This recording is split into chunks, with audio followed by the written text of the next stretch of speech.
Ndautenda Mwari masikatano nemukana watapiwawo kuti tishumire shoko. Ndandizorangarira ndikati gore rino rumuko rokufaya. Ndanditoti machechi bhuyi tongwarira ibanga rimunenge rabamafunga. Because if you look at it, timu nenge rumuko nenge rokubata papurupiti zisingaite. Saka tiri kuya hot. Hatisi kutombomiraba. Ngo zvakanga zvisingambofanirwe kuti vakadzi titombomirawo varume makagara muchiti ameni. But tinotenda nenyasha dzepamuchinjikwa. Saka padzikaya kwatirika tiri kutodzibatira toenda hatitombosiya. Saka tinoda kutenda Mwari nemukana wekuti tiri kutungamira. Ndangoti pamusoro ibva kuna mufundisi namama pamusoro iyi chechi yese section kwandopinda kuKells River. Ndauti pamusoro kune mhuri yangu iri panapawo baba nabamukuru varipo nemwana ndinogwa ari kutamba ari. But tinongotenda Mwari kuti tese tiri pano. Masikati ano ndandiri kufara chaizvo for this whole month. Ndandiri kuitirwa zvakanaka. Patikaita sangano redu remadzimai. Ndichipinda muno musoka, I was reading, ndakati takunamata semadzimai because zvakanonoka takati ngatimbonamata ipatainamata. This was the chapter iri kufambwa netheme, but ndaiverenga pamusoro, ndaiverenga about Elijah. Paakanga ari kutuma Gehazi kuti inotarisa hanzi akaisa musoro pakati pemakumbo. Akandisa kuti kunei kudenga uku, akati handina chandiri kuona. Akanzi kunei, akati handina chandiri kuona. Kechi 7 akanzi ndiri kuona kakore kanenge chanza chemunhu. Zvikanzi chimhanya mudzamambo Ahabhu kuti ngavamhanye kumba kuone kuti mvura zhinji iri kuuya. Saka ndaizvoti zvinhu zveMwari kune vanofamba naMwari ka zvinooneka the physical appearance yezvinhu inogona kunge iri to your disadvantage. Pakanga pasina zvaionekwa zvekuti tingati mvura zhinji inonaya. But on that day, all day, all night yakaitwa yerwadzana. Mweya mutsvene yanga akazara. And we experience kubata kwaMwari kumwe kusina kumbobvira kwakaitika. Izvi akanodzasa nambo kuti vakafutaura vega. Kuti even vakamboita mavhangeri panapa. Izvi it was unique. Mweya mutsvene yanga akazara. Saka zvakandiitira zvakanaka. Tikabvapo tikabva taudzwa tikati stay connected to the source so that you will be able to stand in these perilous times. Nguva dzatofamba dziri kutyisa dzinoda munhu anoziva Mwari wake. Then we went kubatanidzwa the following week. Kwanga kune moto ikoko tikaitwa zvakanaka. Zvikanzi I'm glad that these things happened to me. I'm glad kuti James akabviswa gumbo. I'm glad kuti ndakafirwa nemwana. I'm glad kuti ndakafirwa namama wasina kumborwara. nekuti imomo Mwari vakanga varimo. Philippians 1:12 ichitaura matambudziko akaniwira akaita kuti vhangeri raMwari riende mberi. Zviri kutaura nefocus pananishi pana Mwari.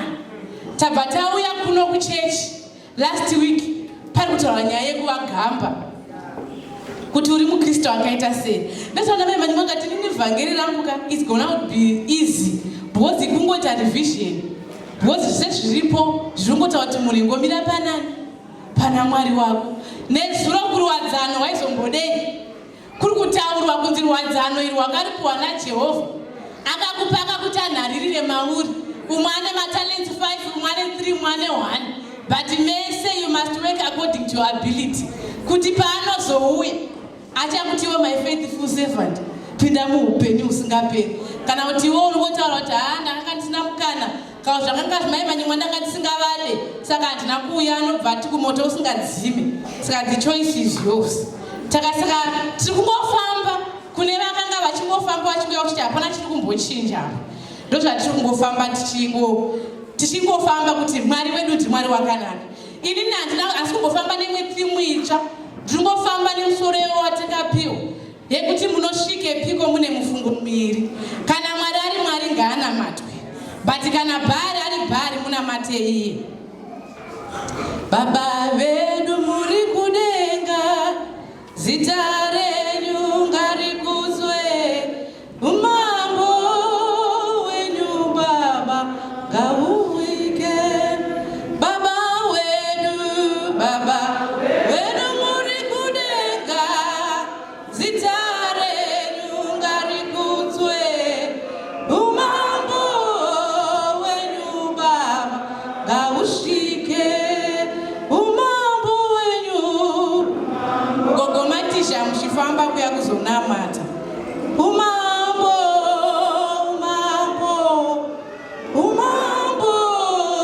wenyu Baba ngausvike. Baba wedu muri kudenga, zita renyu ngarikudzwe, umambo wenyu Baba ngausvike. Tinamate kuna Mwari. Baba wedu wekudenga muzita raJesu, mweya mutsvene akatendeka, mweya mutsvene anotaura. Vana venyu tauya muno Jesu, chikonzero tine nzara nenyota yekururama. Takamirira Jesu inyasha, takamirira anogona anotaura. Mweya mutsvene muri Mwari. Mweya mutsvene vanomira kunemi havana chavanoshayiwa. Mwana wenyu munomuziya, makamunongedza ndimi Mwari kuti ave mupakuri wesoko rezuva ranhasi. Haana manzwi Jesu mukasamira naye. Garai parurimi rwake Jesu. Vhangeri tarinzwa richiverengwa harina charareva. Asi paachadudzira Mwari ari kutaura musoro weshoko uchidwe kuti ticharamba tiine mifungo miviri here. Mweya mutsvene uyai mutaure kuburikidza naiye. Izvo munoda Jesu taurai. Izvo munoda Mweya mutsvene svitsai kunesu. Takamirira nekutivira. Musimbisei Mwari, taurai kuburikidza naiye. Iye mudziyo chete ane manzwi ndimi. Dudzirai Jesu kuburikidza naiye. Tamirira nekutivirira. Taimponesi izvo munoda.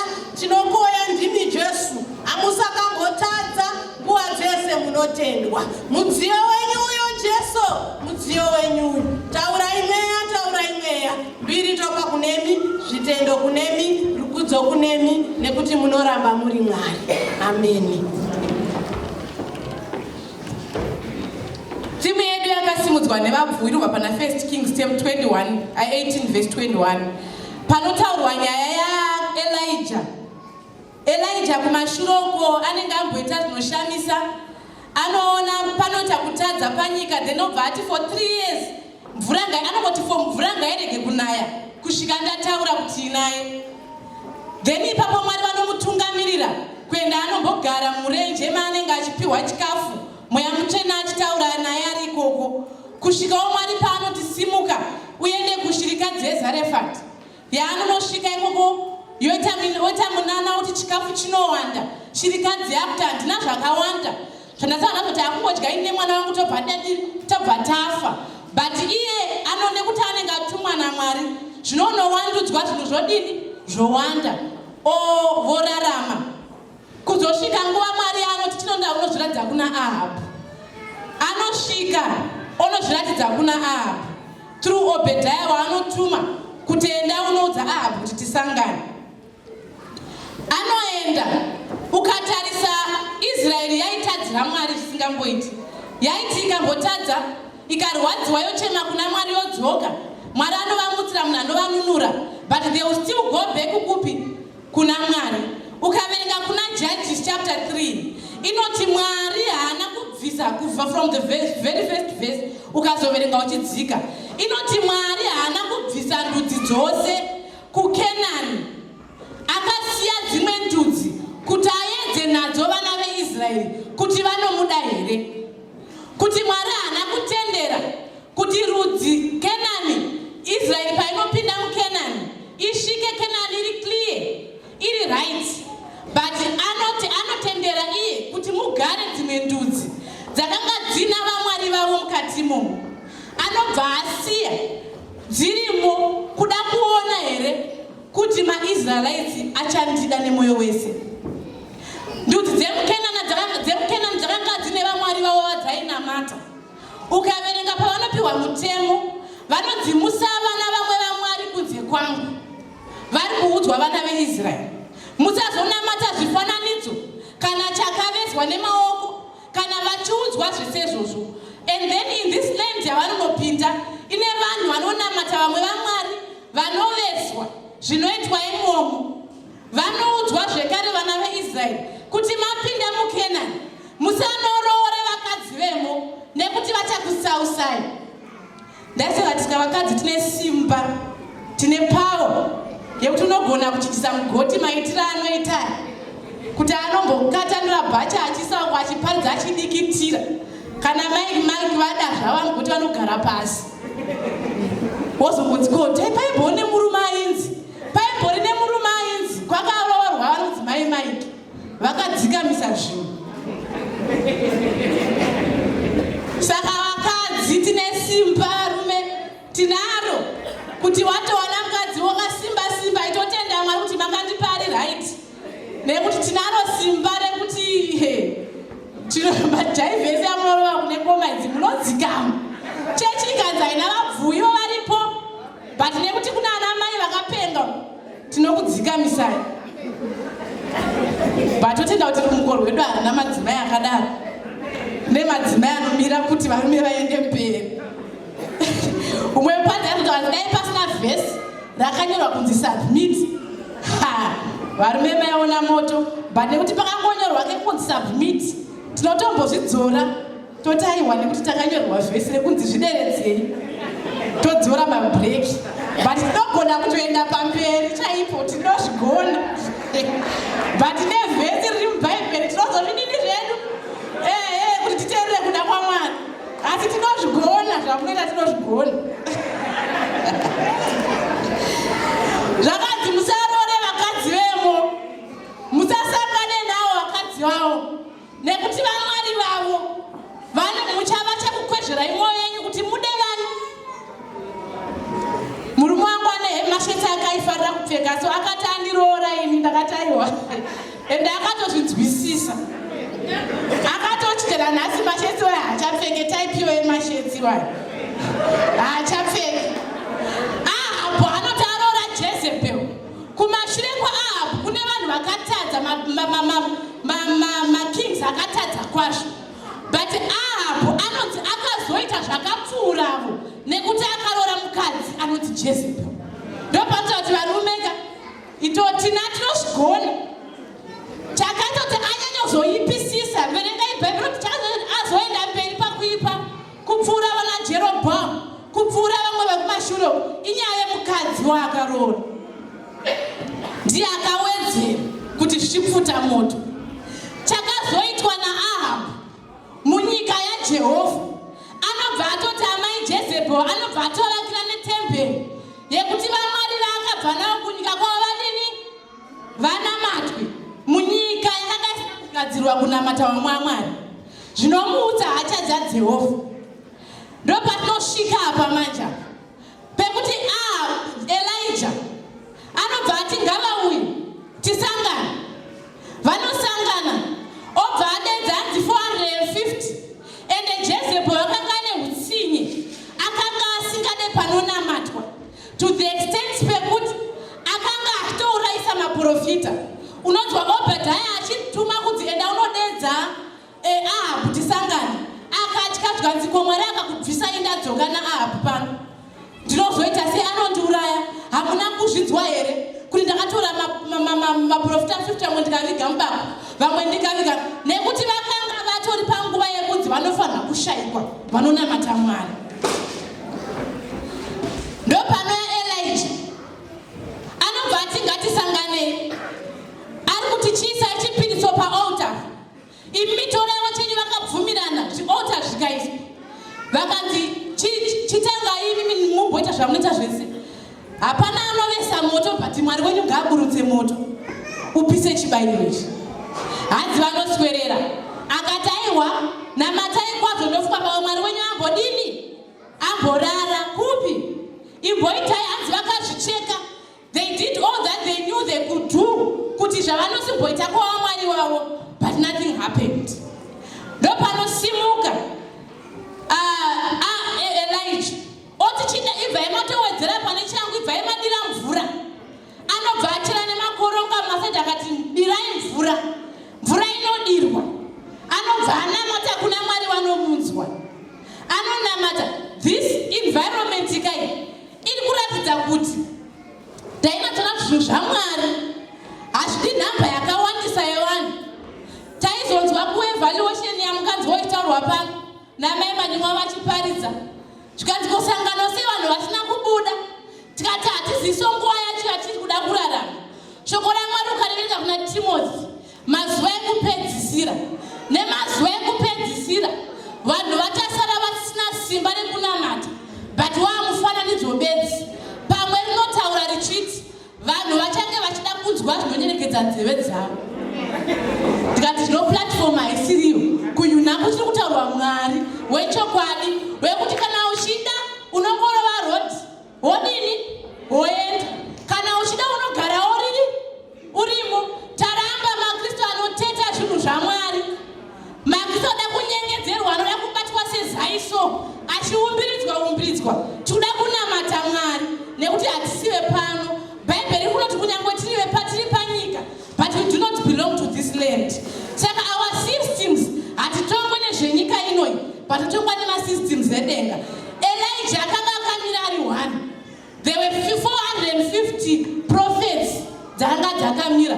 Iwo kwaunoona kunenge kune moto ndekupi mazuva, kwaunoona kunenge kuneita anotasa nhamba yevanhu kuti uku kunenge kune vanhu vakawanda kunenge ndokuri nani, uku kune munhu wanokwa udini. But zvinhu zvaMwari hazvina basa nenhamba. As long as Mwari vakazara matiri, tiri vakundi nekupfuurisa. Haleluya. Elijah akamira ari 1 against 450 prophets vakanga vaine backup yamambo wenyika Jezebel akanga achitonga, but akati hazvina mhosva, ndinoramba ndakamira pana Mwari wangu. Haleluya. Hazvidi kuwanda kwevanhu, endisainotarisa nhamba yevanhu kuti sangano rakazara here kana kuti vanhu vashoma kana zvakazodini. Chatinoda chekuti zita raJesu rataurwa here, ndo chatinoda. Pane potaura yevanhu vane mifungo miviri, kana Mwari ari Mwari, kana Mwari ari Mwari ngaanamatwe, kana Bhaari ari Bhaari ngaanamatwe. Taenda kunoverengesa nyaya yekuna Jezebel yekuna Joshua. Joshua chapter 24. Joshua anoti akunofa ndopaanodedza vana veIsraeri achivarangaridza kwavakabviswa naJehovha. Madzimari akanamatwa nemadzibaba avo, achivayeuchidza kuti Tera akanga achinamata vamwe vaMwari, baba tateguru baba naAbhurahama, but Abhurahama anotsaurwa naJehovha, odiwa naMwari kuti amuteere. Anomubvisa munyika yake, panopiwa nhoroondo yese yezvakaitwa munyika yeIsraeri. But